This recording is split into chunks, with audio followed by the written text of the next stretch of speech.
point of no return. It's a place many addicts find themselves when they've gone too far. An overdose, most often an accident, a risk taken in a world where opioids come from the street. The scenes are very chaotic because, a person will be on the floor, they'll be unconscious or unresponsive, in a chair. Color is probably blue. Even in small towns like Cloquet, overdoses happen at all hours, any day of the week. The Cloquet Fire Department says Narcan has become an essential part of their life-saving operations. Sometimes they've used it on multiple people in just one day. St. Louis County leads the entire state of Minnesota in opiate deaths per capita. 31 people died of overdoses in the county last year alone, but the number of overdoses is far greater. Many victims are brought back to life thanks to a window of time that lasts 8 to 10 minutes and what's called a miracle drug, a second chance. Narcan reverses the effects that the drug has taken on the brain. It's like waking somebody up from a really, really deep sleep. Often the difference between life and death. It will pull somebody that is technically and clinically dead. It will, and it can bring them back to life.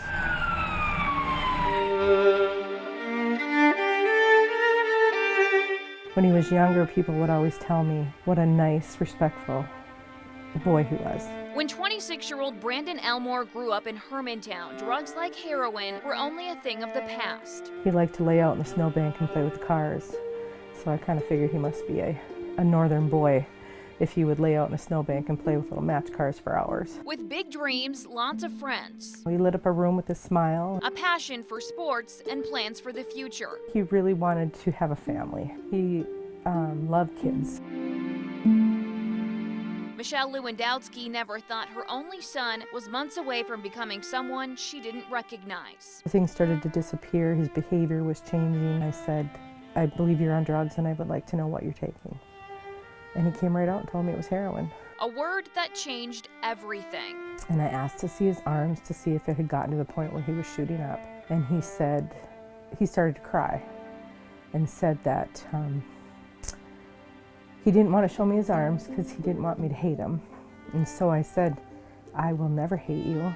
I'm the one person in the world that will help you. As Michelle and so many with loved ones fighting addiction have found, today help is no longer just getting an addict to a treatment center. It's about expecting the worst and being ready for it. There are two signs to look out for when you're trying to decide is this the time to give the Narcan? Maggie Cazell with Rural AIDS Action Network offers an open door in downtown Duluth, a place where people can get and be trained for free on how to use the overdose antidote Narcan on their friends and family members just in case they need it. I love it when a mother comes in and says, I have 2 addicts in my family, and I send her home after I've trained her with 2 or 3 kits, saying, I want you to give one of these to your son, one of these to your other son. I want you to show your husband how to use them. She offers to help keep an addict breathing one more day without shame. Hopeful that someday drug addiction like this will be widely viewed as a brain disease. None of us gets to be judge and jury about who lives and who doesn't live.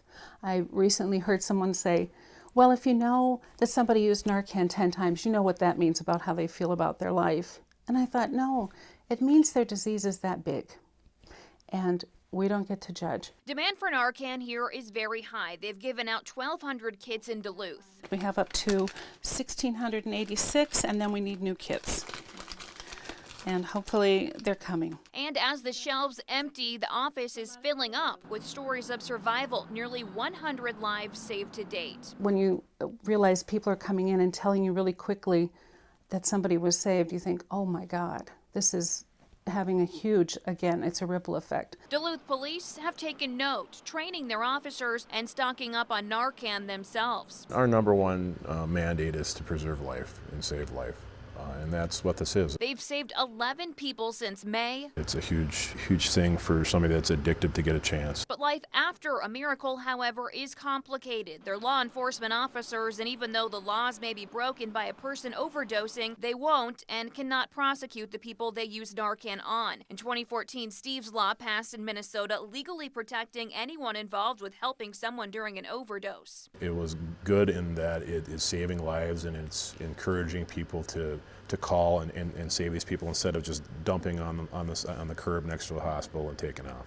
They're saving some lives, which is the right thing to do. But there is a loophole in it in that In the past, when we had people that were overdosing, some of them would be charged, and that charge would result in them getting court-ordered treatment. So now you're seeing in cases where people are overdosing and they're not being charged, and they're brought to the hospital, they get treatment, usually a day or two, or even that day they're released. And later on down the road, they're overdosing again. When Cloquet firefighters respond to an overdose, often it is a familiar face. We tend to see a few that are what we call frequent flyers. We've seen these people several times. I think that maybe in the back of their mind, they're always thinking that, you know, we're going to be their safety net. We're always going to be there. If they overdose, we'll be there. We'll pull them out of it. It's Russian roulette is what it is. A game of chances that parents like Michelle know can sometimes bring home the most valuable prize of life. From what it sounds like, he went down and hit his face and broke his glasses and had overdosed, and so then he was given Narcan. But the next time, he was so scared that, of course, he said he was so scared he would never do that again. Can just as easily end in losing it all. 3 weeks later, he did it again, but no one was there to give him Narcan. So, I know he didn't want to die. It's not what he was looking for. He was just looking for a little comfort. At least that's what I think. You know, he was full of life. He didn't want to die.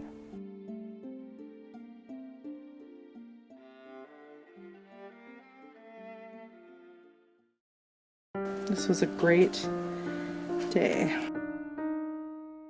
For Michelle Lewandowski, that feeling of pure happiness seems like a lifetime away. Memories that only live in an old picture album. He really wanted to have a family.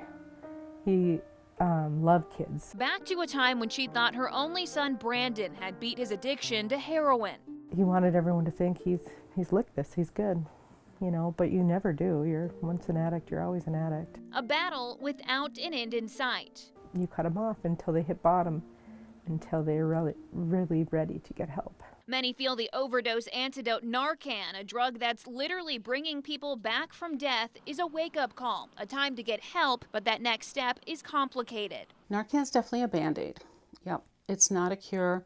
It's not going to do anything except knock opiates off the brain. Maggie Cazell with Rural AIDS Action Network teaches friends and loved ones of opioid addicts how to use Narcan to save lives. So you just want to get this going. You want it in. Now you've given one dose. You watch. Do they not respond? If they overdose and are given Narcan, they have to go to the hospital. That's the rule. A rule that both Duluth Police and EMS also follow when they're called to help someone. But we asked both Essentia Health and St. Luke's hospitals and found when somebody saved by Narcan comes through their doors, they'll keep them alive. But there's no procedure to get patients into actual treatment programs. I think they've been caught off guard. I think all of America has to come of age. There's few hospitals in probably larger urban areas who have come of age. Maggie Cazell thinks there's an urgent need for a protocol that say, oh, you know, you've definitely experienced an overdose. We need to look at getting you on a treatment list right now, today, before you leave. And we need to look at sending you home with an naloxone kit and training you before you leave on using naloxone, or training your loved ones. Even if an overdose patient decides on their own it is time to get help, there's a long wait. If they don't have insurance, they'll have to go through the county to get a Rule 25 assessment to determine their treatment needs. Social Service Supervisor Greg Anderson says they're backed up. A wait for a test can be up to 7 days. Powerful cravings and painful withdrawals during that wait time mean people often change their minds about getting better. We try to provide and set up a support plan for an individual to keep themselves in a more better and stable situation until we can access the treatment. Sometimes this works well.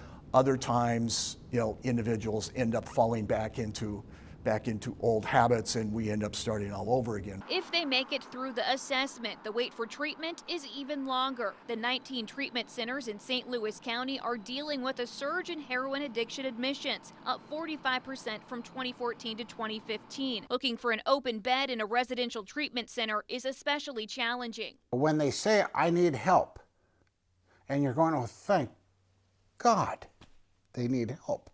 They want help. Let's get them help. And you call and they say, I'm sorry, but you're 3-5 weeks out.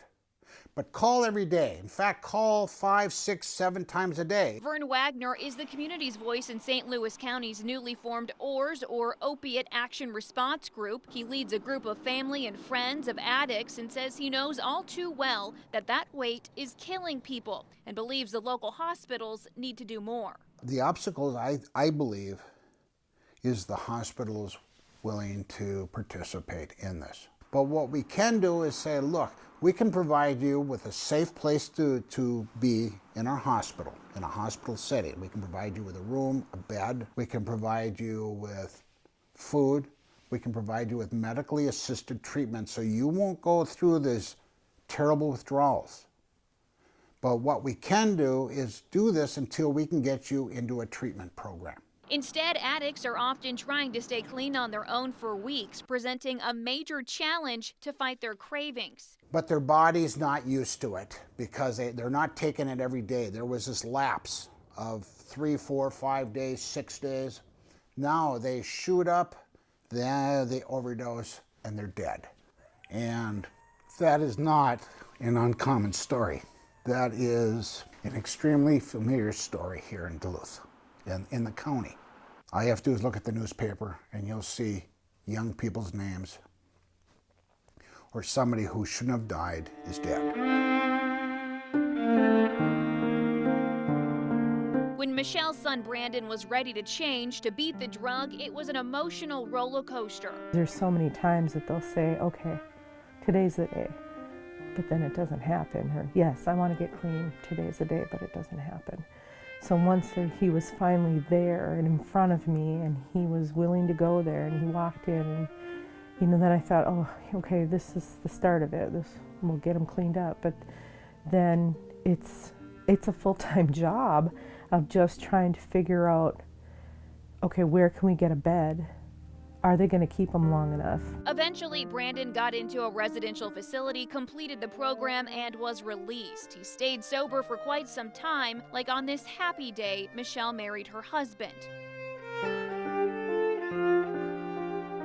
But Brandon kept a deadly secret from his family. He was using again. He even had to be revived by Narcan after an overdose. Michelle didn't know until it was too late. He didn't want to burden us. He didn't want to worry anybody, or he was embarrassed, or didn't want to let anybody down. He never wanted to let anybody down. 3 weeks later, he overdosed again, but this time he did not have the life-saving antidote, Narcan. I don't know that you really deal with it. You just try to